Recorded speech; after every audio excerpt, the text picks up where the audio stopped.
Donald Trump અમેરિકાના રાષ્ટ્રપતિ જાન્યુઆરીમાં બન્યા. ફેબ્રુઆરીમાં નરેન્દ્ર મોદી ટ્રમ્પને મળ્યા અને ઓવલ ઓફિસમાં વાતચીત કરી અને ટેરિફ મુદ્દે થોડી ચર્ચા થઈ.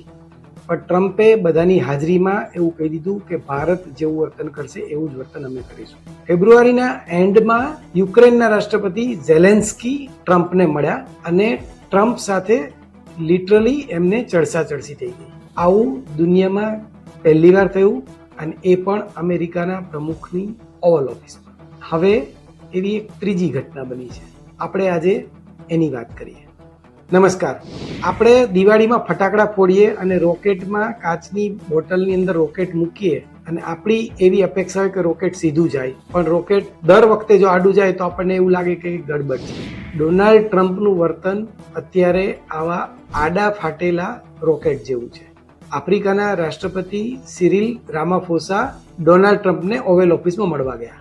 રામાફોસાએ વાતચીત ચાલુ કરી.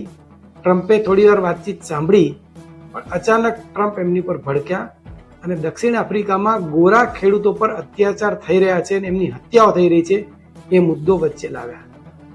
રામાફોસાએ ઝેલેન્સ્કીને જેમ પિત્તો ન ગુમાવ્યો, એમણે બહુ શાંતિથી સંવાદ સાધ્યો અને સમજાવવાની કોશિશ કરી. પણ ટ્રમ્પે એવું કહ્યું કે લાઇટો કરો બંધ, અને એવી રીતે એમણે એક વિડીયો બતાવવાનું ચાલુ કર્યું. આ વિડીયો દક્ષિણ આફ્રિકામાં ગોરા ખેડૂતો પર થતા અત્યાચાર અને એની હત્યાનો કિસ્સાઓ બતાવતો હતો. રામાફોસાએ પોતાની રીતે દક્ષિણ આફ્રિકાની નીતિ, એમણે જમીન સુધારણાની જે પોલિસી લાવી છે એની ઘણી બધી સમજાવટની વાત કરી, પણ ટ્રમ્પ માનવા તૈયાર નહોતા. આ ઘટના પછી હવે એવું થાય છે કે અમેરિકાના રાષ્ટ્રપ્રમુખની ઓવલ ઓફિસનું એક લેવલ હોય, એ લેવલ ટ્રમ્પ ધીમે ધીમે હવે ઓછું કરી રહ્યા છે.